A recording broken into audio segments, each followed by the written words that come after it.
Estimados alumnos, muy buenas tardes. El día de hoy vamos a continuar con las clases teóricas del capítulo de técnica operatoria. El día de hoy vamos a tratar el tema de laparotomía y drenajes. Vamos a iniciar la sesión pasando la lista. Presten atención, por favor, al llamado por su nombre y apellido. Ale Peiri Presente, del... doctor. Ok. Buenas tardes. Liliana Almoger. Liliana Almoger Blas. ¿Ah? Jennifer Altamirano. Presente, doctor. Buenas tardes. Buenas tardes, ¿qué tal? Yair Araujo Molina. Presente, doctor. Buenas tardes. Jenny Arcos Chipana. Jenny Arcos Chipana, no está. Edson Arias Rivas. Presente, doctor. Buenas tardes. Paola Atagua Ramírez. Buenas tardes, doctor. Presente. Buenas tardes. Diego Barrientos Bendezú. No está. Diego Barrientos. No está. Renato Bellido Paredes. Presente, doctor. Buenas tardes. Buenas tardes. Xiomara Bernal Durán. Presente, doctor. Buenas tardes. Buenas tardes. Katia Bernaola Villanueva. Katia Bernaola, no está. Jennifer Bonifacio Arévalo. Presente, doctor. Buenas tardes. Buenas tardes. Paola Camones Ramos. Presente, doctor. Buenas tardes. Buenas tardes. Luis Enrique Canchari. Luis Enrique Canchari Guamaní. No está. Lucila Carvajal Calderón. Buenas tardes, doctor. Presente. Buenas tardes. Litsi Cárdenas Egusquiza. Buenas tardes, doctor. Presente. Buenas tardes. Alondra Carrasco Rojas. Alondra Carrasco Rojas. No se encuentra. Miriam Casa Flores. Presente, doctor. Buenas tardes, ¿qué tal? Marco Antonio Castañeda Mauricio. Presente, doctor. Muy bien, buenas tardes. Gabriela Castillo Sánchez. Buenas tardes, tío Ambrosio. Alejandra Castillo Solórzano. Buenas tardes, doctor. Presente. Buenas tardes. Álvaro Chaparro de la Cruz. Buenas tardes, doctor. Presente. Buenas tardes. Milagro Chávez Hermosilla. Presente, doctor. Buenas tardes. Buenas tardes. Yossi Chávez Pardo. Yossi Chávez Pardo. Presente, doctor. Presente. Ok, muy bien. Samuel Chirinos Pérez. Presente, doctor. Buenas tardes. Muy bien, buenas tardes. Joel Cóndor Buitrón. Presente, doctor. Buenas tardes. Buenas tardes. Víctor Contreras Guerrero. Presente, doctor. Buenas tardes. Buenas tardes. Gabriel Contreras López. Presente, doctor. Buenas tardes. Muy bien, buenas tardes. Lila Fabiola Cortés. Buenas tardes, doctor. Presente. Buenas tardes. Rosa Cotrina de la Cruz. Presente, doctor. Buenas tardes. Buenas tardes. Luis Alfonso Cruz Guapaya. Luis Alfonso Cruz Guapaya. No está. Ángel Cubas Alcántara. Ángel Cubas Alcántara. Tampoco está. Melvi Cueva García. Melvi Cueva. No está.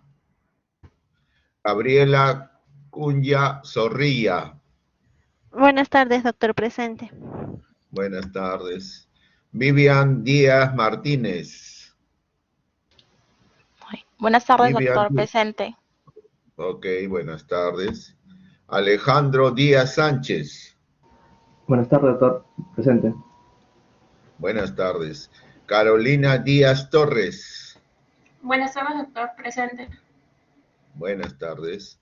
Eric Ej Rosas. Eric Antón Ej Rosas. No está. Renzo Fabricio Félix Vega.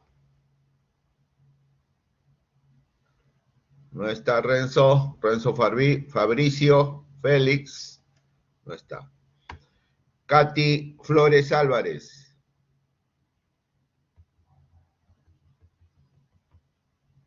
Katy Flores Álvarez. No está tampoco. Kimberly Galindo Pandal. Kimberly Galindo Pandal. No está. Diana Sofía Gallegos Torres. Presente, doctor. Buenas tardes. Buenas tardes. Betsabe Garagate Aliaga. Buenas tardes, doctor presente. Buenas tardes. Paul Garriazo Navarro. Paul Garriazo Navarro. ¿No está? Eric González Monsalve. Eric González Monsalve. ¿No está? Akemi Guerrero Aguilar. Doctor, buenas tardes, presente. Buenas tardes. Leslie Gutiérrez Rojas. Leslie Gutiérrez Rojas. No está. Pamela Guamán Maya. Buenas tardes, doctor presente. Buenas tardes. Patricia Guaringa García. Buenas tardes, doctor presente. Buenas tardes. Jimena Huerta Brito. Presente, doctor. Buenas tardes. Buenas tardes. Carol Jauregui. Carol Jauregui. ¿No está? Alessandra Lazo Tornero. Buenas tardes, doctor presente. Buenas tardes. Milena Licapa Chávez. Presente, doctor. Ok. Naida Yantoy Muñoz. Buenas tardes, doctor. Buenas tardes. Fiorella López Verástegui. Presente, doctor, buenas tardes. Buenas tardes. Ángela López Yupanqui. Buenas tardes, doctor presente. Buenas tardes. Jimena Maguiña Gorostiaga. Jimena Maguiña Gorostiaga. ¿No está? Y finalmente Luis Alberto Malma Trinidad. Buenas tardes, doctor presente. Muy bien, buenas tardes. Ok. Vamos entonces a dar inicio a la sesión correspondiente a la segunda clase teórica. ¿Sí? ¿Quién habla? Soy Arcos, doctor. Arcos Chicana, yo no Marily. Justo se me estaba No. Sí, te escucho, pero ya al final, por favor, ¿ya? Al final. Volvemos a ver la lista.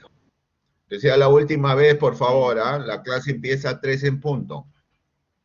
Muy bien. Vamos entonces a ver el tema correspondiente a la parotomía.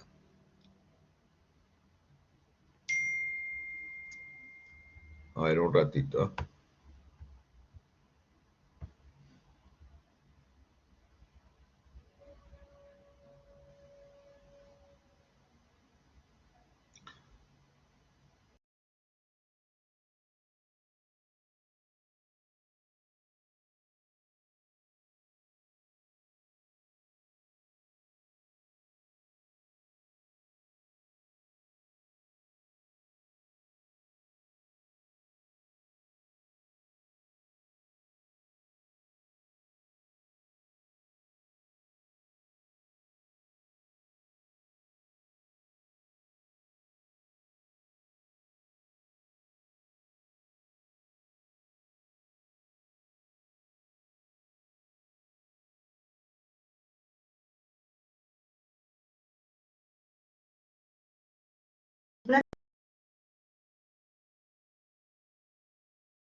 Doctor, disculpe, hace un momento pasó lista y no encontraba el link para entrar.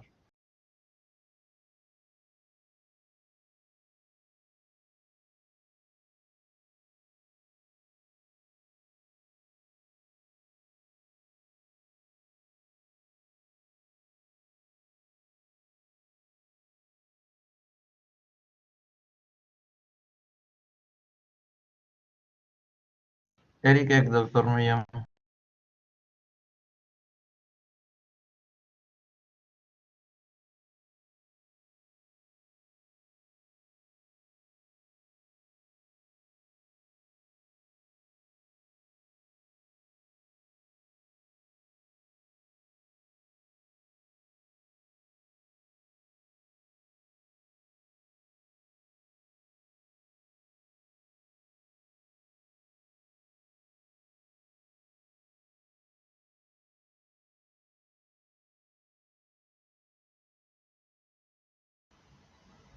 Por favor, me indican si se ve la pantalla.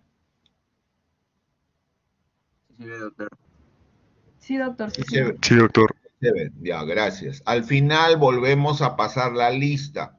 Por favor, traten siempre de ser puntuales. A las 3 en punto comienzo yo y paso la lista. Todas mis clases son así. Bueno, pero por esta primera vez voy a volver a pasar la lista al final. Comenzamos. Muchas veces el cirujano, antes de tomar una decisión, también contempla la posibilidad del tipo de intervención quirúrgica a realizar. Puede ser una laparotomía o puede ser una laparoscopía. Entonces, tiene que saber perfectamente que la laparotomía es un procedimiento quirúrgico que consiste en abordar la cavidad peritoneal con dos objetivos. Muchas veces el objetivo es diagnóstico porque entra sin diagnóstico, simplemente como un abdomen agudo quirúrgico. Y en otras ocasiones, cuando ya hay un diagnóstico previo, es terapéutico. Entonces, tanto la laparotomía como la laparoscopía tienen ambos objetivos. En cuanto a la laparotomía, esta puede ser electiva, o sea, programada. En este caso le llaman así planeada, o también puede ser una laparotomía de emergencia, a demanda. La laparotomía electiva, programada o planeada, generalmente en estos casos el paciente es preparado con anticipación, con días de anticipación. Entonces el paciente ya tiene todo su prequirúrgico, quiero decir, los análisis correspondientes para saber si está funcionando bien el pulmón, el corazón, el riñón, en fin, y pueda pues de esa manera evitarse algunas complicaciones. En cambio, una laparotomía de emergencia es una laparotomía de necesidad, a demanda, ¿no es cierto?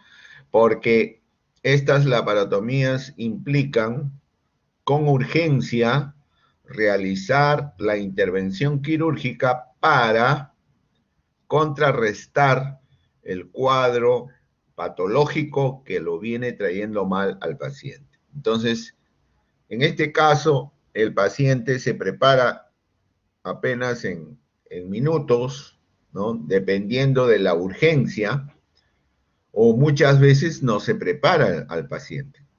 Entonces, hay la necesidad de operarlo inmediatamente. Hay que también diferenciar del término que se denomina laparostomía. La laparostomía es otro procedimiento semejante a la laparotomía, pero acá el objetivo de una laparostomía es reingresar con el mismo paciente en repetidas oportunidades a sala de operaciones. Para esto se deja la pared abierta primeramente y se cubre la pared con una malla o una bolsa plástica, la llamada bolsa de Bogotá. ¿Ok? Entonces, el objetivo de esto, vuelvo a repetir, es reingresar días posteriores o cuando indique el cirujano para complementar la primera intervención quirúrgica. Toda la laparotomía tiene sus etapas. La primera etapa es la apertura. O sea, cuando yo hago la incisión y comienzo a aperturar la pared. En cada una de estas etapas hay objetivos. Por ejemplo, al aperturar la pared, yo tengo que controlar la hemorragia, ¿cierto? No puedo dejar sangrando la pared porque si no se forman hematomas. Al llegar a la cavidad, tengo que evitar la contaminación. Muchas veces se operan peritonitis y cuando se abre la cavidad, la secreción purulenta o fecal que hay en la cavidad puede contaminar la pared. Entonces hay que controlar eso. Ya abierta la pared, en la apertura, se procede a la exploración de los órganos, como vamos a mencionar posteriormente. Y se dirige a objetivar la lesión, ¿no es cierto? A focalizar la lesión. Esa lesión está ubicada en el apéndice, ya. Entonces hay que hacer la exéresis de la estructura, ¿ya? Hay que sacar el apéndice. O tal vez, cuando se trata de una lesión traumática, se procede a reparar las lesiones, que es otro de los objetivos de una laparotomía. Finalmente, un objetivo importante de este procedimiento es hacer la limpieza de la cavidad. Como les dije, muchas veces se operan peritonitis, son intervenciones quirúrgicas muy contaminadas, por lo tanto hay que hacer una limpieza, el lavado de la cavidad.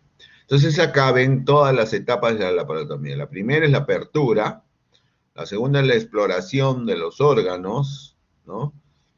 Generalmente esta exploración tiene un orden, pues, ¿no?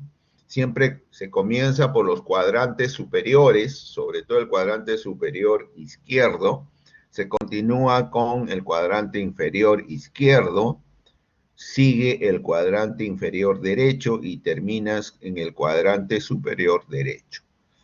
Ese es el orden, en el sentido de las agujas del reloj. Después, la siguiente etapa es realizar, como les dije, la verdadera intervención, ¿no? Yo entro acá para hacer una apendicectomía, entonces me ubico a nivel del apéndice y realizo el procedimiento. Terminado esto, se procede a hacer el inventario o revisión de la cavidad. Esto es muy importante porque cuando la intervención quirúrgica ha demorado horas, muchas veces las gasas, sobre todo las gasas pequeñas, se pueden quedar dentro de la cavidad. Cuando uno introduce gasas, hay veces se olvida por la concentración y el estrés al que está sometido el cirujano o los cirujanos, se olvida. Entonces ahí interviene el personal de enfermería, ¿no es cierto? Este personal de enfermería, sobre todo la enfermera instrumentista, es la que se encarga de llevar el conteo de los instrumentos y también de las gasas. Entonces, si falta una gasa, le avisa al cirujano, le comunica, inmediatamente hay que buscarla y sacarla. Eso se llama revisión de la cavidad o inventario. Hay veces no solamente son gasas, pueden ser pinzas, ¿no? Entonces, bueno, ya exagerando, pues, ¿no? O agujas. Entonces, hay que tener cuidado con esto. Y finalmente el cierre, ¿no? Es la última etapa de la laparotomía, el cierre de la pared abdominal. Entonces, las laparotomías, generalmente las programadas, ya se sabe cuál es el órgano que se va a sacar, la exéresis del órgano, por ejemplo, una colecistectomía, ¿no? Ya generalmente son intervenciones previas, ¿no? Ya electivas. En cambio de emergencia, no, pues en las de emergencia muchas veces el cirujano entra sin diagnóstico, simplemente como el diagnóstico de hemoperitoneo, hay sangre en cavidad. Entonces ahí hay la necesidad de ubicar el órgano lesionado. Para la primera etapa de la laparotomía, o sea, para la apertura, uno tiene que realizar una incisión, un corte. Y estas incisiones pueden ser de tres tipos: las incisiones verticales, las incisiones horizontales o transversas y las incisiones mixtas. O sea, la combinación de la primera con la segunda. Estas últimas, las mixtas, ya no se están utilizando mucho. Con la venida de la laparoscopía, pues obviamente las incisiones ya no se utilizan. Se utilizan incisiones, pero muy pequeñitas, ¿no? Pero cuando se trata de una laparotomía convencional, ¿no? Con incisiones verticales o transversas, entonces hay la necesidad de conocer cuáles son estas. Las verticales generalmente son la mediana y la paramediana. La mediana, que se rige porque se apertura la cavidad en la línea alba. Acuérdense que la línea alba anatómicamente está definida por el espacio que se encuentra entre los dos músculos rectos anteriores. Y toda línea paralela a esta se llama paramediana o incisión paramediana. Por lo tanto, la paramediana puede ser derecha, puede ser izquierda, puede ser supraumbilical o infraumbilical. También tenemos las incisiones transversas, que son más pequeñas, más estéticas. Una de las más conocidas incisiones transversas, tenemos a la incisión que se utiliza para la apendicectomía, la Rocky Davis. También los ginecólogos y los urólogos utilizan incisiones transversas suprapúbicas, llamadas las incisiones de Pfanstiel, que como vamos a ver en diapositivas siguientes, es una incisión un poquito más grande, pero que les permite un campo operatorio adecuado como para que saquen los órganos requeridos. Luego tenemos también dentro de las transversas las oblicuas. Dentro de las oblicuas ahí está la incisión de McBurney, muy usada sobre todo para apendicectomía. Tenemos también las incisiones subcostales, derecha o izquierda. La subcostal derecha generalmente se utiliza para la exéresis de la vesícula, o sea, la colecistectomía, o también para la exploración de la vía biliar, o también para una intervención realizada en el lóbulo derecho hepático. Y la incisión subcostal izquierda se utiliza generalmente cuando se va a intervenir el vaso, ¿no? O de lo contrario, la cola del páncreas, o en su defecto el hemidiafragma izquierdo. Entonces ahí tienen ustedes las diferentes incisiones. Es importante conocer cuando se hacen las incisiones las vías de abordaje o vías de acceso. En cada incisión hay una vía de acceso, una vía de abordaje. La elección más acertada depende del diagnóstico, por supuesto. Es importante saber el diagnóstico previo a la cirugía, porque cuando uno no entra sin diagnóstico, lo que generalmente realiza es una incisión mediana, La incisión mediana es una incisión universal, donde me puede dar un campo operatorio de los 4 cuadrantes. En cambio, cuando yo entro ya con un diagnóstico predeterminado, como por ejemplo colecistitis aguda calculosa, ya, entonces ahí tengo que ya hacer una incisión adecuada para sacar la vesícula, ¿ok? O apendicitis aguda complicada, ya, entonces ahí tengo las incisiones para apendicectomía. ¿Entienden? Entonces depende del diagnóstico. También es importante que ustedes recuerden que la inervación anatómica de la pared abdominal viene desde T7 hasta L1, ¿no? Todas estas raíces nerviosas, como ustedes bien saben, circulan alrededor del abdomen. Por ejemplo, la inervación supraumbilical es entre T7 y T9. A nivel de T10 tenemos el ombligo. Y por debajo del ombligo tenemos T11, T12, L1. Más abajo, ya en la región perineal, tenemos el nervio ilioinguinal. ¿Por qué es necesario recordar esto? Porque cuando hace incisiones verticales, la mediana o la paramediana, estas raíces generalmente son seccionadas. Y esa sección conlleva muchas veces a un debilitamiento de la pared. ¿Ok? Entonces las incisiones verticales denervan la pared abdominal me refiero, ¿no? Para las laparotomías, las incisiones tienen que tener un buen abordaje, tienen además que tener una buena exposición, obviamente, para que el cirujano pueda trabajar con comodidad. Otra característica es que tienen que ser extensibles. Hay veces, ¿no? Con una incisión chiquita, pues no llego pues a la estructura objetivo para para hacer la exéresis, entonces tengo que ampliar. Entonces tienen que ser ampliables, extensibles, y tienen que ser seguras, obviamente. Apenas se realiza la incisión, hay que hacer la hemostasia, porque obviamente el paciente sangra, pues, ¿no? Y en cuanto a la hemostasia, pues hay varios tipos. La digital, solamente con el dedo o entre 2 dedos. La compresión directa con gasas, o la compresión indirecta a través de la piel, ¿no? Son controles de hemostasia mínimos, ¿no? Cuando hay vasos pequeños se realiza este procedimiento. Pero cuando hay vasos de mayor calibre, entonces se utilizan procedimientos mecánicos. Ahí hay que utilizar las ligaduras con instrumento. Para eso tienen que saber los puntos a utilizar.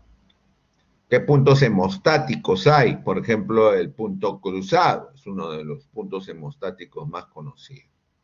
O también realizar puntos por transficción, ¿cierto? Que van a tener el mismo objetivo hemostático. O realizar anastomosis vasculares cuando son vasos de mayor calibre. En última instancia, si estamos en otro tipo de centros más modernos, con mayor tecnología, entonces podemos usar las grapas. Cuando se tratan ya de vasos muy sangrantes, ¿no? O venas, podemos usar los procedimientos térmicos. Ahí tenemos el electrocauterio, el láser, el ultrasonido, el argón y el ligature, que muchos se usan, el ultrasonido, el láser, el argón y el ligature en la laparoscopía. Son procedimientos rápidos, útiles y muy efectivos. En última instancia, cuando estamos frente a una víscera sangrante, por ejemplo el hígado sangrante o el vaso sangrante, y le hemos puesto los puntos pero no hay hemostasia, el sangrado continúa, se pueden utilizar como complemento estos apósitos biológicos, ¿no? Que son compresas que tienen ya sustancias hemostáticas, ¿no? Y por compresión puede parar. Entonces, hay diversas formas como realizar la hemostasia. Es necesario conocerlas como armas o instrumentos importantes para el cirujano. Como habíamos mencionado, las incisiones verticales, tanto la mediana como la paramediana, son incisiones rápidas, son incisiones universales, no son estéticas y generalmente son de rápido cierre, porque se puede cerrar en un solo plano. Acá tenemos a la incisión mediana, que aborda, como hemos dicho, la cavidad peritoneal a través de la línea alba, ¿ok? Y el estuche posterior de los rectos. Entonces, se aborda de esta manera en forma rápida. Generalmente esta incisión se utiliza cuando no hay diagnóstico, sobre todo en traumas abdominales, ¿no? Es muy útil porque nos da un buen campo operatorio. Es importante respetar, en este caso, en la incisión mediana, respetar al músculo, el músculo recto anterior. Ahí tienen, fíjense cómo en esta maniobra el cirujano ya ha aperturado el peritoneo, introduce sus dedos para terminar con la incisión. La incisión mediana muchas veces se puede cerrar en dos planos, primero el peritoneo y luego ya la pared, ¿no? Es de cierre rápido. Es una incisión muy utilizada. Acá tienen una imagen de la anatomía de la pared abdominal. Este es el recto anterior, esta es la hoja anterior del estuche de los rectos, ¿ven?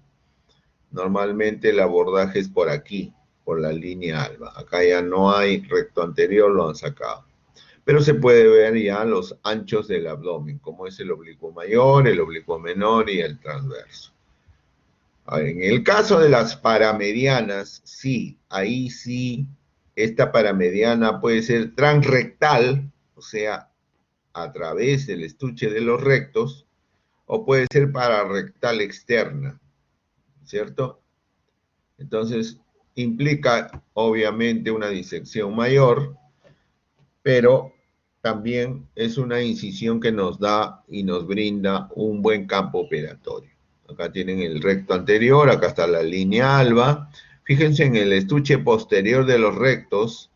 ¿Recuerdan ustedes este arco, el famoso arco de Douglas, que está señalando la diferente distribución de las fascias que tiene el recto anterior en los 2 tercios superiores y el tercio inferior?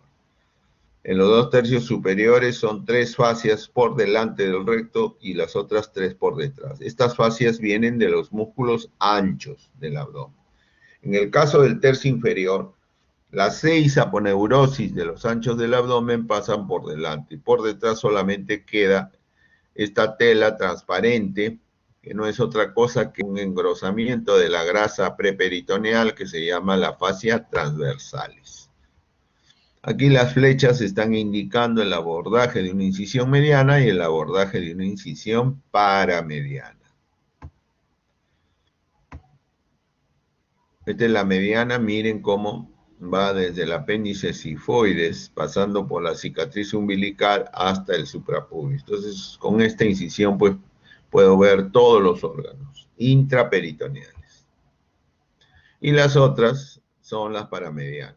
Hay, como les dije, paramediana supraumbilical, en este caso derecha.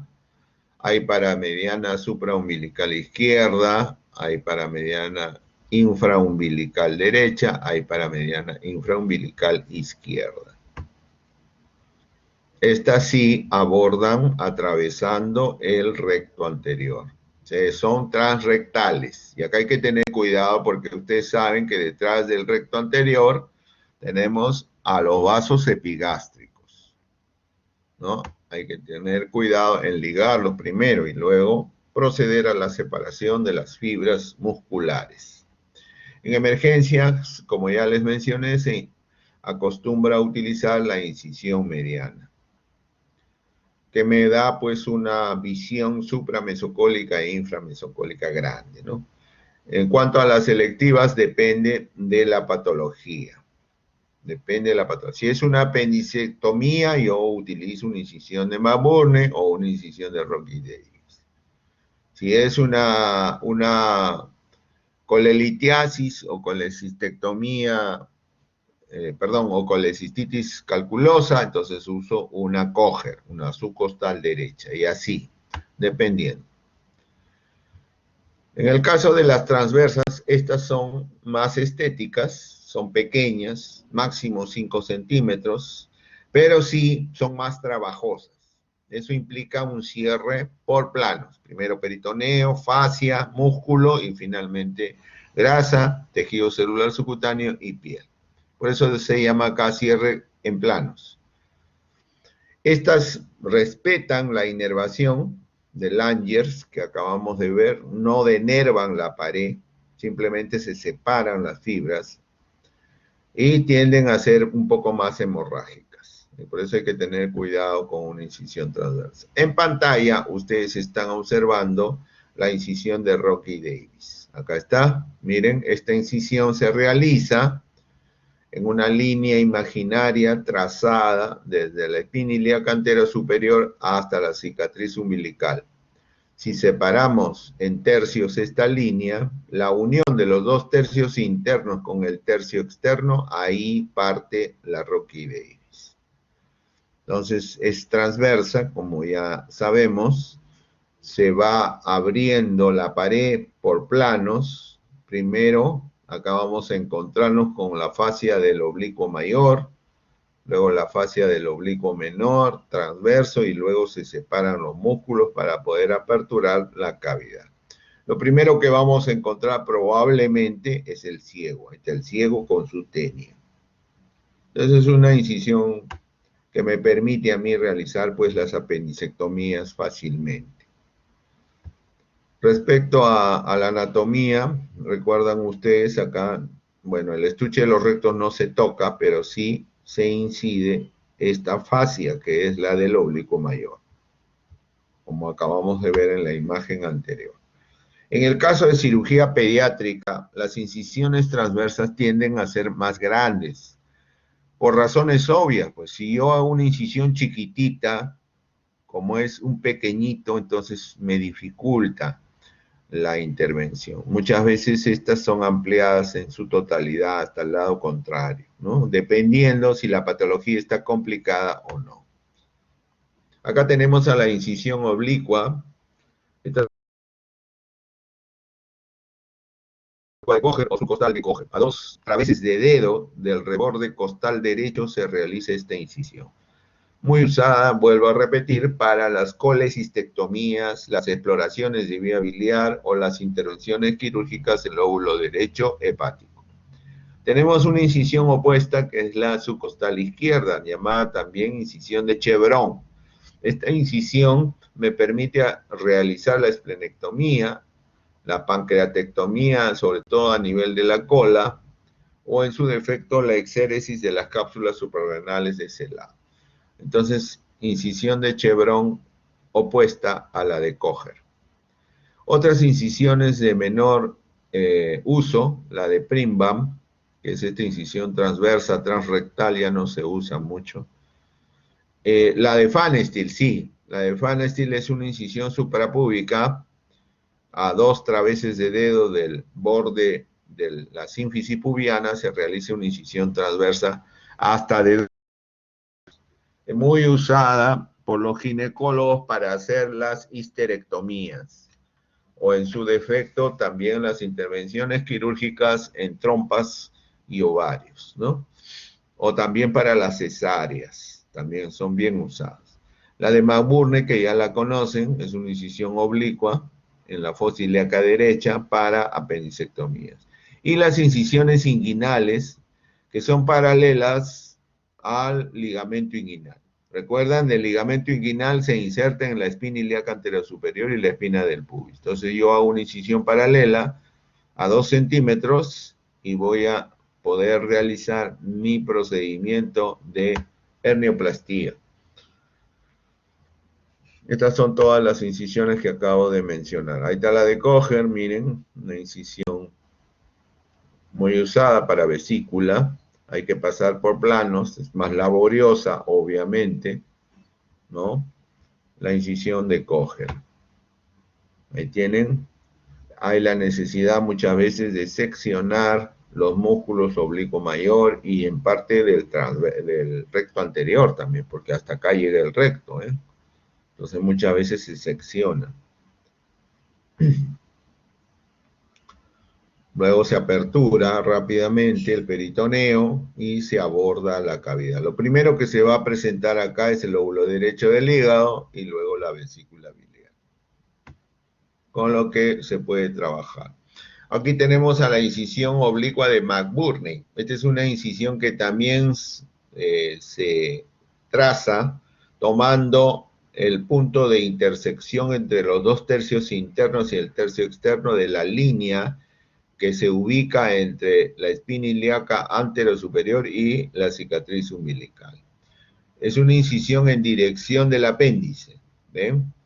También incide la fascia del oblicuo mayor, luego de la fascia del oblicuo mayor, separa, ya no corta, separa los músculos oblicuo menor y transverso, como lo ven acá, y luego aborda la cavidad, mostrando de esta manera el ciego, el apéndice.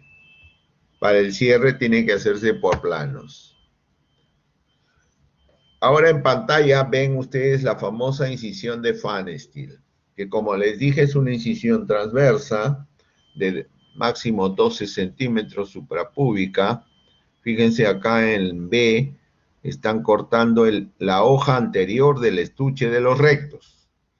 Acá está un recto, acá está el otro recto. Y luego se separa por la línea alba, se aborda el peritoneo, se corta, si fue transversal, acá es longitudinal. En forma longitudinal el peritoneo, como lo ven acá. Y luego se aborda la cavidad. Esta incisión me presenta fácilmente en el campo operatorio los genitales tanto masculinos como femeninos. Por eso es que es usada por los especialistas en ginecología o en urología para hacer las prostatectomías, la incisión de Pfannenstiel, muy usada. Nuevamente, Pfannenstiel.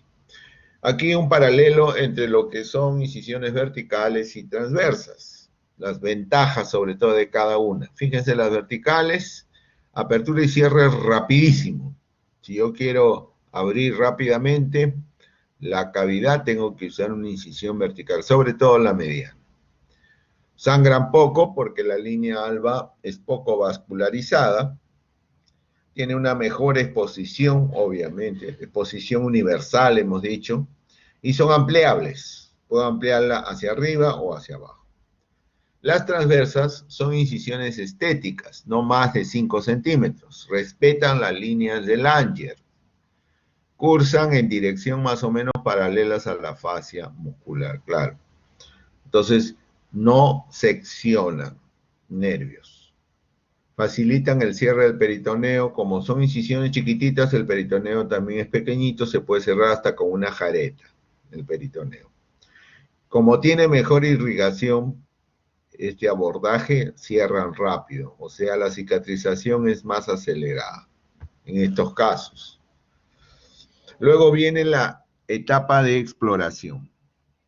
Primero, como ya les mencioné, la exploración tiene un orden, siempre comenzando en el cuadrante superior izquierdo y por los órganos sólidos. Primero se exploran los órganos sólidos, luego los órganos huecos, ¿ok?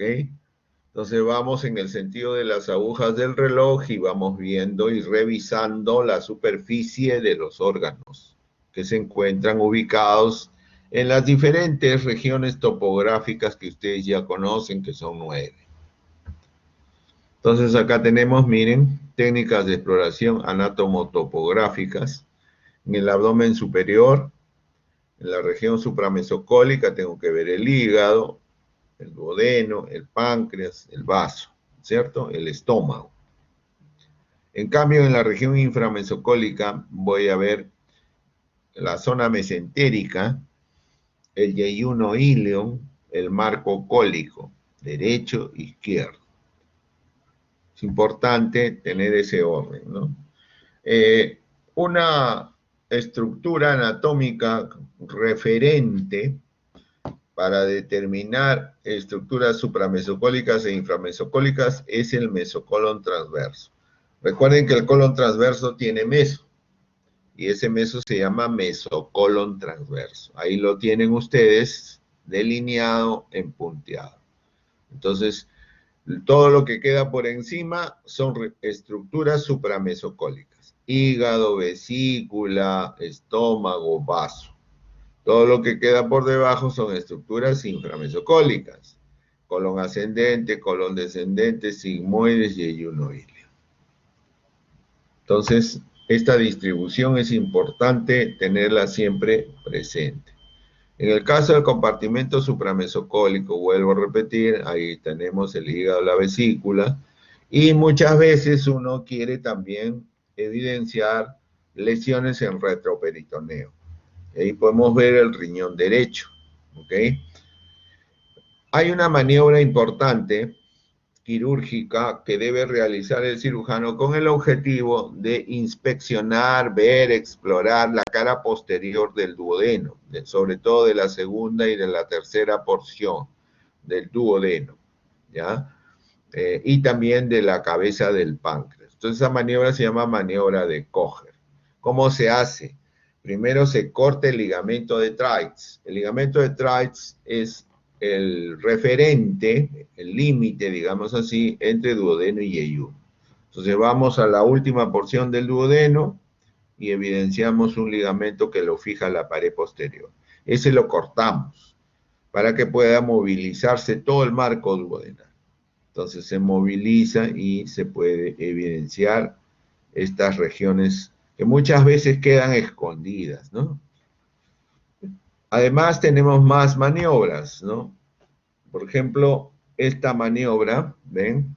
Que ustedes ven en pantalla, cuando uno quiere explorar la cavidad transmesocólica.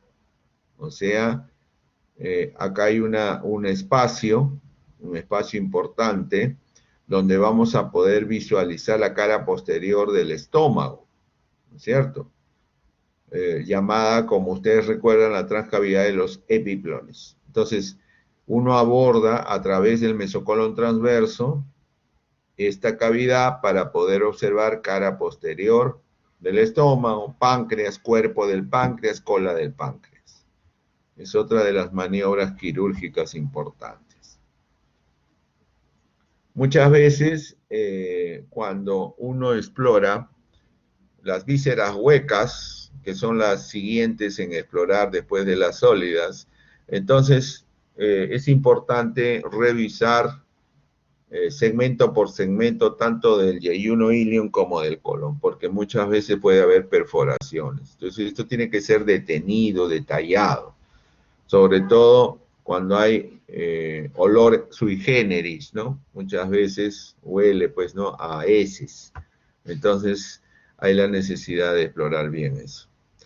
Tenemos otra maniobra, la maniobra de Mattox, que consiste en rotar visceralmente todas las vísceras del lado izquierdo hacia el lado derecho, ya con el objetivo de visualizar el riñón del lado izquierdo, ¿no?, el uréter del lado izquierdo, o sea, estructuras retroperitoneales de ese lado. Esa es la maniobra de Mattox. Y hay otra rotación, que es la rotación visceral. Esta es la maniobra de Kocher. Miren cómo se realiza. Ay, disculpen. Se mete esta cosa. Ya, ok. Miren en la maniobra de Kocher cómo el cirujano introduce sus dedos detrás de la segunda porción del duodeno, cuando ya se ha producido la liberación del ligamento de Treitz, ¿no es cierto? Entonces puede uno tocar, palpar la superficie duodenal y también de la cabeza del páncreas en su cara posterior. Además de eso, también puede visualizar y tocar la llegada del coleo. Muchas veces hay cálculos enclavados en el tercio distal del colédoco, entonces ahí se toca. Esta es la otra maniobra de rotación visceral derecha, que consiste, como ven, en rotar todas las estructuras del lado derecho hacia el lado izquierdo. Duodeno, ángulo hepático, colon ascendente, ciego, todo para el lado derecho. ¿Para qué? Con el objetivo de visualizar el riñón derecho, uréter derecho, vena cava inferior, si es que hay alguna lesión a ese nivel. Esta es la maniobra de Cattell. Entonces la maniobra de Cattell es rotación visceral derecha. La maniobra de Mattox es rotación visceral izquierda. Entonces nuevamente Cattell, miren acá está todo rotado, acá se puede visualizar todo el retroperitoneo, ¿no es cierto? Entonces son maniobras que necesita realizar el cirujano, como ven acá, ha rotado todo y se puede apreciar en un buen campo operatorio el retroperitoneo del lado derecho. Ahí tienen imágenes de una laparotomía de emergencia con hemoperitoneo. ¿Ven? Muchas veces el cirujano entra sin diagnóstico, simplemente con el diagnóstico de abdomen agudo, hemoperitoneo, por trauma generalmente, ¿no? Trauma abdominal. Entonces ahí hay la necesidad de aspirar toda esta secreción sanguinolenta y ubicar la lesión y proceder a cerrar el vaso sangrante o la víscera sangrante. O en su defecto también cuando se trata del vaso, muchas veces el compromiso de trauma, de lesión que tiene el vaso es severo, está estallado el vaso, entonces hay la necesidad de sacar el vaso, la esplenectomía. Otra laparotomía también de emergencia cuando hay evisceración. Entonces en estos casos el cirujano no puede pensar otra cosa que ingresar a abordar la cavidad mediante una incisión mediana. La mediana pues da pues una exposición grande, universal, como hemos dicho, inclusive se puede visualizar esta lesión que ustedes ven acá llamada vólvulo, ¿no? Los vólvulos generalmente son obstrucciones intestinales bajas, ¿no? Que pueden ser fácilmente abordadas mediante la incisión mediana. Otras donde el intestino está introducido, generalmente son hernias, las hernias estranguladas o complicadas, generalmente ameritan pues una incisión grande, ¿no? Como para explorar toda la cavidad. Entonces, luego viene ya, como les dije, el inventario, ¿no? Ahí la enfermera se encarga ya de cerrar, o de contar, mejor dicho, hacer el conteo de las gasas, de los instrumentos y todo material extraño que haya podido ingresar a la cavidad. Previa información del cirujano. El cirujano le dice, señorita, vamos a proceder a cerrar la pared, por favor, cuente las gasas. Entonces ahí se encarga de realizar ese procedimiento. Luego viene ya la reparación de la pared, o sea, el cierre, ¿no? Primero el plano peritoneal. El peritoneo generalmente se sugiere, es una sugerencia, por si acaso. Hay cirujanos que no toman esta sugerencia y que cierran por cerrar, ¿no? Pero se ha visto, cuando no hay una técnica adecuada de cierre, el paciente se hernia, regresa con eventración o se viscera. Lo que se recomienda quirúrgicamente para cerrar el peritoneo es con un material absorbible, ¿ok? Y con una sutura continua. Ahí tenemos la sutura del Soulier, famoso Soulier, ¿no? Ya conocen ustedes el Soulier, que puede ser simple o puede ser cruzado. Entonces, en este caso, miren, recomienda el Catgut, pero también está el Vicryl, que es otro material muy utilizado y bueno. Luego del peritoneo sigue el plano aponeurótico. plano aponeurótico, lo que se recomienda es cerrar con un material no absorbible. Y dentro del material no absorbible tenemos varios, tenemos el nylon, tenemos la seda, tenemos el lino, ¿ya? Y la sutura a utilizar es a puntos separados. Generalmente en la fascia se pueden utilizar puntos simples, se pueden utilizar el punto PAC, ¿no? Que es bastante utilizado, el punto Tonjon, que es otro de los puntos también de reforzamiento importante, o en su defecto realizar pues una bolsa de tabaco cuando el orificio es pequeñito. Material no absorbible. Luego viene el celular subcutáneo, esto es opcional, eso depende ya del cirujano, si lo cierra o no. Generalmente acá se utiliza un material absorbible y los puntos pueden ser separados o sutura continua. Eso no es obligado, eso depende del cirujano. Y finalmente el plano cutáneo. Como ven, la piel se cierra con material no absorbible. No absorbible. Ahí tienen nuevamente el nylon, la seda, y los puntos pueden ser simples, punto PAC lateral o PAC modificado, que generalmente se utilizan, o en su defecto, si la intervención quirúrgica ha sido sumamente limpia, se pueden cerrar la piel mediante una sutura subdérmica. Cuando se hacen laparostomías, como habíamos mencionado, la laparostomía implica no cerrar la pared, ¿no? Pero ahí sí no van a dejar pues la pared abierta, ¿no? Se tiene que cubrir con algo. Y ese algo es una malla estéril totalmente, o la llamada bolsa de Bogotá, que se sutura a la piel. El objetivo, vuelvo a repetir, de una laparostomía es reingresar con los pacientes 1, 2, 3, 4, hasta 5 veces, las veces que requiera.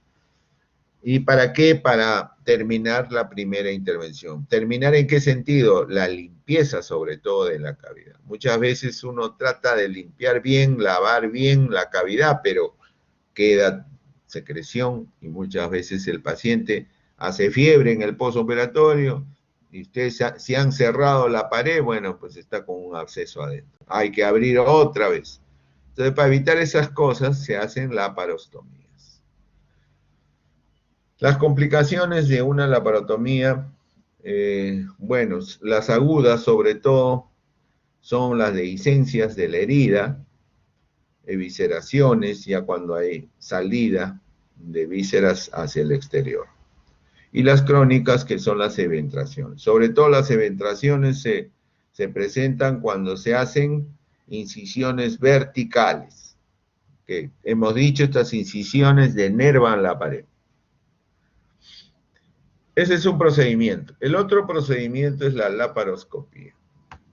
La laparoscopía, como ya bien ustedes saben, implica también el abordaje de la cavidad peritoneal, pero mediante incisiones pequeñas con el objetivo de introducir los famosos trocares. Antes de introducir estos trocares, se realiza lo que llamamos el neumoperitoneo. Todo lo que ven en azul es gas, es anhidruro carbónico, es CO2, que es el gas que se utiliza frecuentemente por no ser combustible y porque se reabsorbe rápidamente. Hecho el neumoperitoneo, se introduce mediante una aguja, ya, el gas. Hecho el neumoperitoneo, recién se procede a introducir los trocares. ¿Ven? Los trocares dependiendo de la intervención quirúrgica que se va a realizar. Muchas veces son 3, pueden ser más, otras veces son 2, otras veces 1. Entonces depende de la habilidad ya del cirujano. Cuando es una apendicectomía, generalmente son 3. Cuando es una colecistectomía, son 4. ¿Ven? 4 trocares que mediante pequeñas incisiones de 1 centímetro o medio centímetro se introducen en la pared. Estos son los trocares, ¿ven? Son descartables, es un material descartable, no debe ser reutilizado en otros pacientes, por si acaso. Y esta es la pincería, que generalmente es semejante a las pinzas o al bagaje de pinzas que tenemos en cirugía convencional. Al igual que en cirugía convencional tenemos la Babcock, acá también hay una pinza de Babcock. Tenemos la Metzenbaum, también hay Metzenbaum. Tenemos la Kelly, también hay Kelly, ¿no? Entonces son pinzas semejantes. Un poco más largas nomás, la diferencia está en la longitud, estas son de 30 centímetros más o menos, porque como ustedes comprenderán tenemos que introducir a través del trocar la pinza para poder trabajar y visualizar en el monitor para realizar una buena intervención. Ahí el cirujano está haciendo una pequeña incisión a nivel del ombligo, ¿ven? Y se procede a introducir esta aguja, que es la aguja de Veres, para realizar el neumoperitoneo. Para estar seguros de que la aguja ha perforado el peritoneo, se instila una solución salina, y si pasa fácilmente ya estamos en cavidad peritoneal. Ahora se procede a colocar el neumo, miren, el CO2, hasta presiones de 16 a 20 milímetros de mercurio. Cuando se ha hecho el neumoperitoneo, recién se procede a introducir los trocares.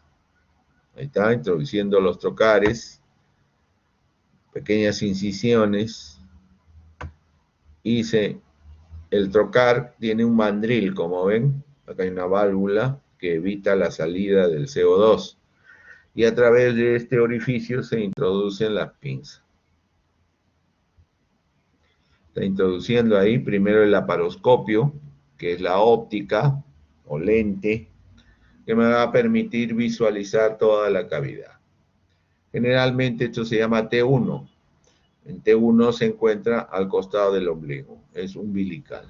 Por ahí entra el laparoscopio, que ustedes ven acá. Acá tiene una cámara instalada que me va a permitir ver a través del monitor, que es una pantalla de televisión, y este monitor también me va a permitir grabar, ¿no es cierto?, la intervención quirúrgica.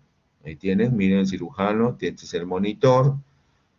Normalmente la imagen que tenemos en el monitor es 20 veces más grande que lo normal. O sea que es una visión pero excelente. Acá, por ejemplo, va a abordar la vesícula, va a sacar la vesícula, va a hacer su colelap, ¿no? Mediante la introducción de estos trocares. Entonces, estas son los procedimientos que desde hace más o menos 20 años ya están en el país y se pueden realizar cualquier tipo de intervención quirúrgica. Depende de la habilidad del cirujano. El tema ahora trata de drenes. ¿Qué cosas son los drenes? Los drenes son dispositivos que facilitan, luego de una intervención quirúrgica, la salida de fluidos. Estos fluidos pueden ser exudados o trasudados, ¿no? Por lo general son exudados y salen al exterior, evitando de esa manera complicaciones postoperatorias. Evita pues infecciones locales o generalizadas también, ¿no? Así como la posibilidad de aparición de fenómenos compresivos sobre órganos adyacentes. Claro. Los drenes se utilizan desde hace muchos años, desde la época de Hipócrates. Hipócrates, el padre de la medicina, ya usaba cánulas para poder drenar las secreciones, sobre todo cuando se debridaba un absceso. Dejaba su tubito ahí y por ahí salía pues la secreción purulenta. En 1895, Kellogg descubrió que un dren también puede ser aspirativo, o sea, se le puede instalar un dispositivo de aspiración. Y en el año 1898, Heaton aplicó aspiración constante a un dren en forma de sifón. O sea, el dren, como verán, puede ser no aspirativo y aspirativo. Al no aspirativo se le llama dren pasivo. Al dren aspirativo se le llama dren activo. Generalmente los drenes deben ser de estructuras suaves, plegables, ¿no? No irritan los tejidos, no causan alergias, no se descomponen. Es muy tolerable por parte del paciente. ¿Cuándo se indica un dren? Cuando hay una cirugía contaminada, una peritonitis, ¿no? Cuando hay probable acúmulo de líquido intraabdominal. Eso les decía, ¿no? Que, por ejemplo, cuando el cirujano ha tenido dentro de la intervención quirúrgica un sangrado profuso, ¿no? Entonces ha aspirado todo, pero muchas veces la sangre se queda, pues, ¿no? Entonces, posibilidad de acúmulo de líquido. Cuando hay anastomosis digestivas también, obviamente, porque muchas veces por X factores la anastomosis intestinal se puede abrir. ¿Y qué tal si no hay un dren ahí que te puede avisar? Se queda con la secreción adentro, hace una peritonitis, el paciente se pone crítico, séptico. Entonces es preferible siempre dejar un dren. El dren te avisa. Posibilidades también de hemorragias después de la cirugía, posibilidad de fístulas, cuando se espera una fístula, sobre todo en una apendicitis muy necrosada, complicada, con compromiso del ciego. Ahí esperamos una fístula, entonces se coloca un dren. Cuando hay posibilidad de que se queden secreciones serosas o purulentas también, en las peritonitis, en las pancreatitis y en la cirugía torácica. Todos son indicaciones de drenes. ¿Dónde se deben colocar los drenes? Generalmente los drenes se colocan en sitios de declive. Estos sitios de declive lo conocemos perfectamente por anatomía, que son el Douglas a la cabeza, el fondo de saco de Douglas, recto vesical, el espacio de Morrison, hepato renal derecho, el parieto cólico derecho, el parieto cólico izquierdo, el subfrénico derecho, el subfrénico izquierdo. Todos son espacios de declive, ahí se colocan los drenes. Nunca sacar el dren al exterior por la misma incisión, eso está proscrito. Hacerlo por contrabertura, o sea, hacer una pequeña incisión paralela, chiquita, de 1 centímetro y por ahí sacar el dren. Debe tener un trayecto directo, o sea, si por ejemplo yo opero en el hipocondrio izquierdo, no lo voy a sacar mi dren por la fosa ilíaca derecha, pues, ¿no? ¿Se da cuenta? Entonces tiene que tener un trayecto directo, directo. Si opero una apendicitis, tengo que sacar por la fosa ilíaca derecha el dren. Normalmente debe ser fijado en el exterior, sí, hay puntos de seguridad, así se llaman. Los puntos de seguridad evitan que el dren se introduzca nuevamente. Así que eso es muy importante. Hay veces en que el cirujano se olvida. ¿Y qué pasa? Como el intestino tiene movimiento, lo jala, lo mete y échate a buscar y ya no lo encuentras. Entonces, ¿qué hay que hacer? Hay que operar otra vez al paciente, abrirle la cavidad para poder... Eso no se debe hacer. Entonces, hay que ponerse su punto de seguridad. Cuando se trata de un dren con aspiración, o sea, un dren activo, debe ser conectado generalmente o al vacío o a un monitor que aspira permanentemente, ¿no? Debe tener un cuidado diario, eso sí, las enfermeras dosan a diario y cada 12 horas el volumen que sale por el dren. Y eso lo anotan en la historia clínica. Y no solamente el volumen. ¿Qué tipo de drenaje? Puede ser seroso, puede ser purulento, puede ser hemático, etcétera, etcétera, ¿no? La cantidad, el color, el olor, todo eso son características del drenaje. Normalmente el retiro del dren depende de la indicación del cirujano, ¿no? Cuando es un dren, por ejemplo, que se ha puesto por seguridad, o sea, el cirujano no está seguro, se ha hecho una buena hemostasia, ese dren, por lo general, debe salir a las 24 horas. Pero cuando se ha colocado un dren de necesidad, porque es una peritonitis y hay secreción contaminada adentro y que tiene que salir, entonces ahí ese dren puede quedarse hasta 72 a 96 horas. Entonces hay esas indicaciones que las tiene que dar el cirujano y colocar en la historia clínica. Acá están los drenes activos, miren, y los drenes pasivos. Los pasivos no son aspirativos, ¿no? Estos drenan por capilaridad, por gravedad, por diferencia de presión. Entonces, acá están los Penrose, ¿no? Clásicos. Estos drenes de plástico, de Hebe, color claro, amarillo. Y los drenes activos no son los aspirados, los que tienen aspiración, que puede ser por presión negativa o a través de un aspirador. Acá tenemos los pasivos, este es el dedo de guante, el dren Penrose, el tubo de goma, son pasivos. Estos drenan por capilaridad, este drena por gravedad. Entonces, las características de un Penrose, como ven, es de látex fino, colapsable, ¿no? Drenas generalmente soluciones fluidas, eso es importante. El Penrose no puede drenar secreciones espesas, no, por ahí no sale. Grumos, detritus, no. Entonces, ¿qué drena el dren? El dren Penrose drena fluidos, sangre, secreción purulenta, fluida, bilis, secreción intestinal, todo eso sale por ahí.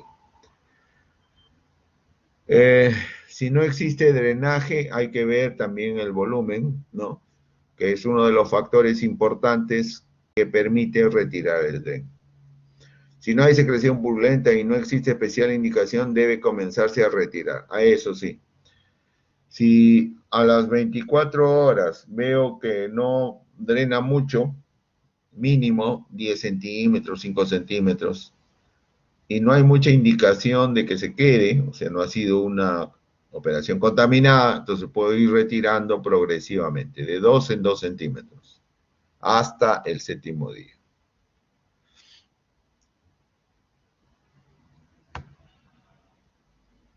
Otro dren importante tubular que usamos bastante en la vía biliar es el dren de Kerr-Cattell.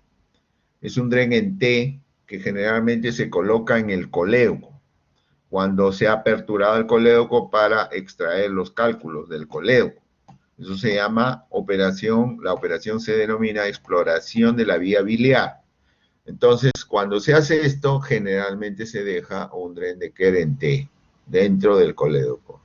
Y ese dren tiene que estar monitoreado en su volumen, porque generalmente por ahí sale bilis, ¿no? A las 24 horas, hay que ver en qué momento sacarlo, porque amerita un control radiográfico contrastado que se llama colangiografía Transker en el postoperatorio para ver cómo está la intervención quirúrgica realizada por el cirujano. Normalmente cuando tiene 100 centímetros, 150 centímetros, está bien. Ese es el volumen que drena en 24, 48 horas, 72 horas. Pero si vemos que el volumen es mayor o va incrementándose, 200, 300, 500 centímetros, ya no, entonces ahí hay problemas. La colangiografía indica que puede haber cálculos residuales, se han quedado piedras ahí, ¿no? Estos son los drenes aspirativos o drenes activos. Todos funcionan con presión negativa, por si acaso. El dren de Redon, el Jackson Pratt, son drenes muy utilizados tanto en pared como en cavidad. Y el dren torácico para drenar los hemotórax, los neumotórax, ¿no? El Redon se caracteriza por ser tubular, multiperforado, es una pared rígida, no colapsable, se conecta a un frasco del famoso hemovac al vacío, ¿no? Entonces este por vacío, por presión negativa, chupa, aspira las secreciones, es de baja presión.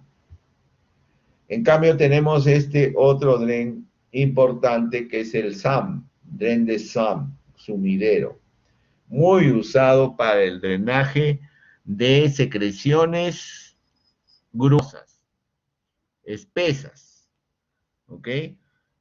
Es un dren activo, generalmente conectado a un aspirador de aspiración continua. es un dren que tiene doble lumen. Por lo tanto, por uno de sus lúmenes se puede instilar solución salina y por el otro se aspira, o sea, se hace un lavado externo de la cavidad. Aguanta presiones hasta de 100 milímetros de mercurio, o sea, de alta presión. Es un excelente dren, sobre todo cuando se tiene intervenciones quirúrgicas con secreciones espesas, peritonitis fecales, pancreatitis necrohemorrágicas, diverticulitis con peritonitis fecal.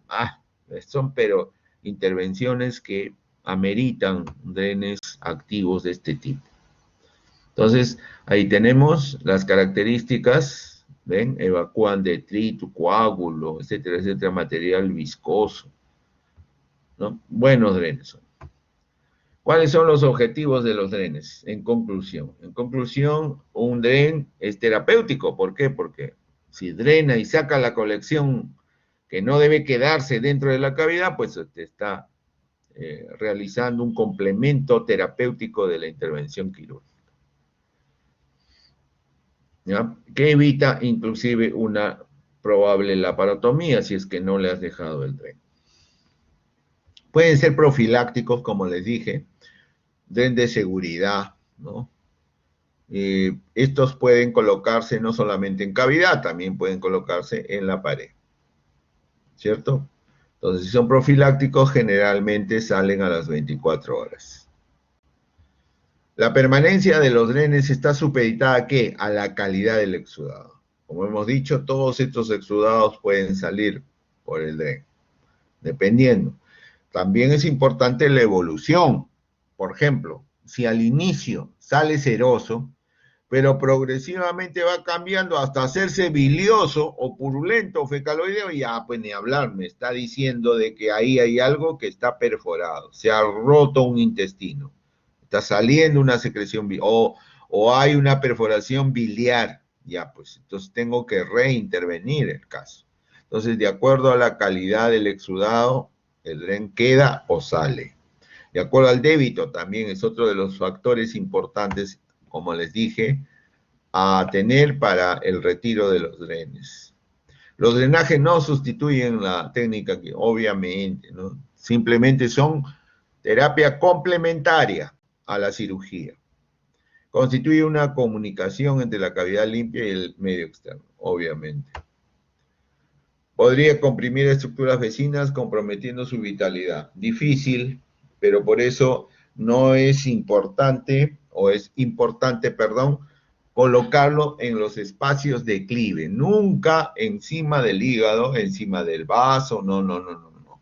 ¿Por qué? Porque comprime y puede desvascularizarse, isquemiza la víscera y tenemos problemas. La dificultad de su retiro, ya que puede haber quedado fijo una sutura. Bueno, como les dije, el dren tiene que ser fijado en el exterior, ¿ya? En el exterior. Pero muchas veces cuando uno está cerrando piel, no se da cuenta y agarra el dren con el punto. Y eso ha pasado. Entonces, cuando uno quiere retirar el dren, no puede, porque está fijado adentro. Entonces hay la necesidad de abrir la herida, ¿no? Hacer una pequeña apertura y retirar el dren, pues cortar el punto y sacar el dren. Eso sucede.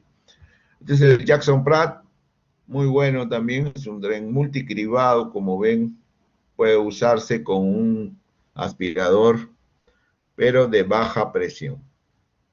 Muy usado sobre todo por los traumatólogos cuando hay intervenciones quirúrgicas en superficie, ¿no? En pared, para evitar las secreciones de tipo absceso. Este es el Penrose, que ya lo conocen, también bien usado, el Redón y los reservorios, ¿no? Acá se colectan las secreciones, ¿no? Generalmente estos reservorios son graduados, son medidos, hay diferentes en el mercado. Y estos son los tubos de tórax, ¿ven? Generalmente son tubos rígidos que permiten el drenaje del hemotórax, sangre, o de lo contrario, el neumotórax, aire. Ingresan pues a la cavidad pleural. Este es el dren de Kerr, como les dije, muy usado en la exploración de vía biliar. Este dren se recorta acá, se corta sus orejas a este nivel, y este pedacito de acá del recorte que ingresa dentro del colédoco. Y este es el que sale al exterior. Y por ahí se contabiliza el volumen. Desde hace aproximadamente 10 años se vienen realizando este procedimiento. En el Perú, estamos hablando del país, ¿no? Y este procedimiento salva vidas, porque es un procedimiento rápido que permite al paciente estabilizar sus funciones vitales y de esa manera reingresar a sala de operaciones. Este es un procedimiento que nace cuando una estadística de hace 20 años más o menos decía que aquellas intervenciones quirúrgicas en pacientes traumatizados, multitraumatizados, cuando la pared se cierra, la pared abdominal se cierra totalmente, se produce lo que se llama el síndrome compartamental.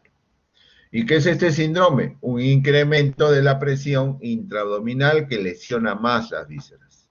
Por lo tanto, estos pacientes, el 90% morían. Una mortalidad alta. Entonces, la intervención quirúrgica, excelente. Una intervención pero magistral, pero el paciente muerto después. Entonces, que se empezaron a investigar, ¿no?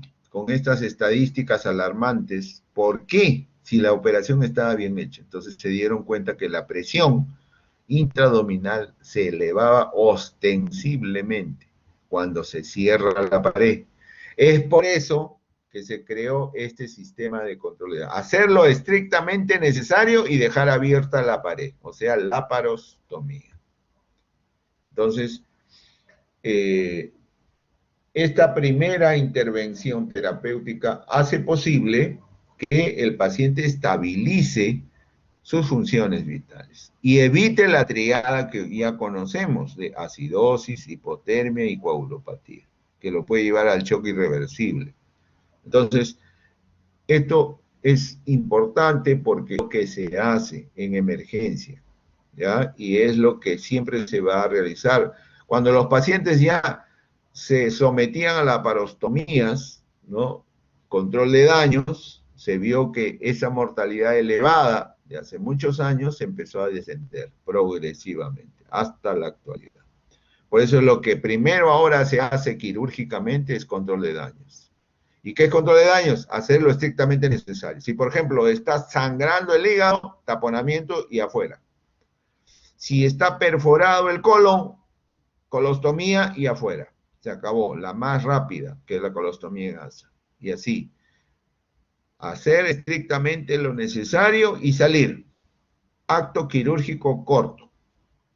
Y el paciente obviamente pasa a UCI. Pues, y en UCI se estabiliza y reingresa posteriormente a sala de operación. Acá tienen una gradación de la presión abdominal. Fíjense cómo se va elevando progresivamente. Hay grados de hipertensión abdominal, lo que se llama el síndrome compartamental. En el grado 4, pues la presión se eleva a más de 25, siendo lo normal 5 a 7. Esto sucede generalmente en traumas abdominales, ¿no? Que es la primera causa de hipertensión abdominal. Entonces, para eso se deja abierta pues la cavidad, como ven ustedes acá, cubierta por este dispositivo que se llama bolsa de Bogotá. Pueden usar también una malla, ¿no? No hay problema. Malla de Marlex o malla de Gore-Tex. Hay que ver, esto también a la vez, durante la evolución en el postoperatorio, permite visualizar cómo es transparente si hay, qué tipo de secreción hay, ¿no? Si hay bilis, o si hay heces, o si hay secreción purulenta, etcétera. Lo cual, pues, permite planificar ya para la siguiente intervención qué es lo que se va a hacer. Entonces, esto evita, pues, este control de daños evita la hipertensión abdominal. Y de esa manera El paciente va reingresando progresivamente a sala de operaciones hasta terminar la operación cuando la cavidad está totalmente limpia y se procede al cierre. Cierre definitivo de la laparotomía. Muy bien, con esto entonces hemos terminado la presentación correspondiente al día de hoy. ¿Alguna pregunta, por favor?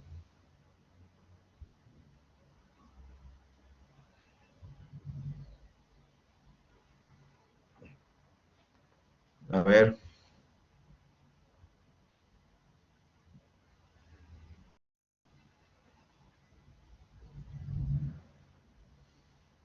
Preguntas, chicos. ¿No hay preguntas? A ver en el chat de repente. A ver, Jenny Arcos, dime. Sí, doctor, buenas tardes. Doctor, cuando hacemos una operación quirúrgica a nivel del abdomen, ¿cuánto tiempo puedo dejar la malla de Goret ahí con la cirugía ahí abierta? La laparostomía, ¿te refieres? Sí, sí, doctor. Ya. Normalmente, un paciente que sale de sala con laparostomía, o sea, con su bolsa de Bogotá o con su malla, pasa a UCI, como ya les dije, y en UCI tiene que estabilizarse. El usiólogo, el intensivista, el médico intensivista, hace posible la estabilidad hemodinámica del paciente. Lo saca del shock, en otras palabras. Entonces, cuando el paciente ya está más estable, que puede ser 24, 48 horas, reingresa a sala. ¿Ok? Depende del organismo del paciente. No es lo mismo, por ejemplo, un joven atlético sin ninguna comorbilidad que un viejito, pues, de 80, 90 años, con hipertenso, diabético, etc. Entonces, la reacción del organismo varía, es diferente. Si bien es cierto, el joven se puede estabilizar rápidamente a las 24, 48 horas, el viejito no. El viejito demora todavía hasta 3, 4 días. Y eso sí sale también, ¿no? Porque muchas veces, desgraciadamente, pues se pierden vidas en UCI. Entonces, es variable, ¿no? Dependiendo del organismo del paciente. ¿Está claro? Sí, doctor, gracias. Listo. ¿Alguien desea preguntar más? ¿Alguna duda? Levante su mano, por favor. O si no, escríbalo en el chat.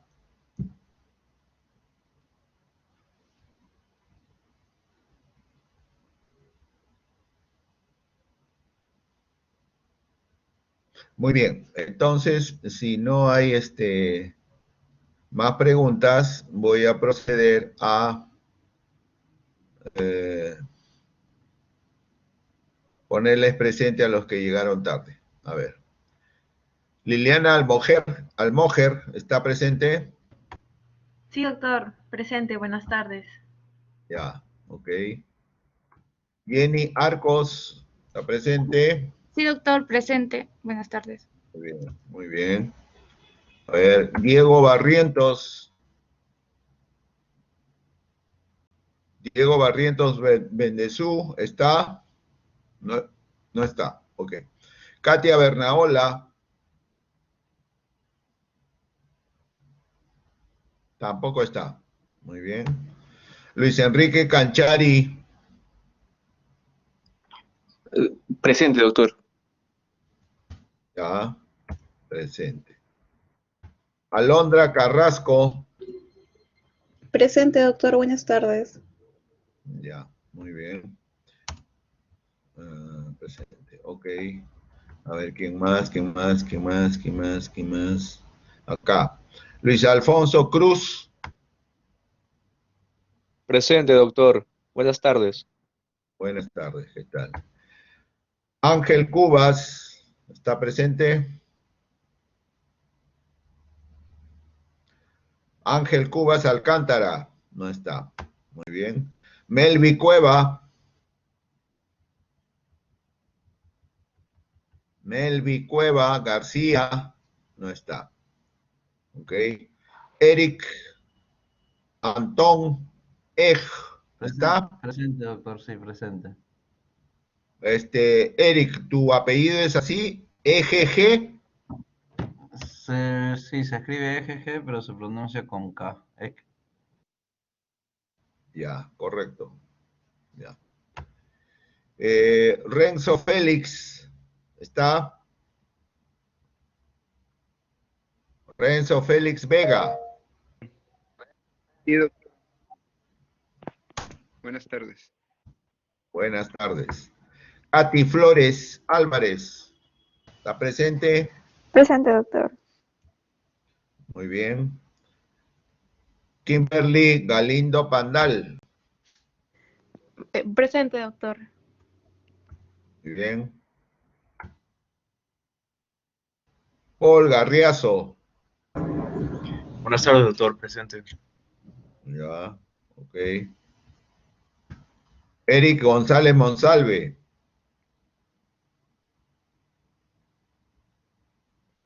Eric González Monsalve. ¿No está? Leslie Gutiérrez Rojas. Tampoco. Leslie Gutiérrez Rojas. Doctor, mi compañera escribió en el chat, doctor.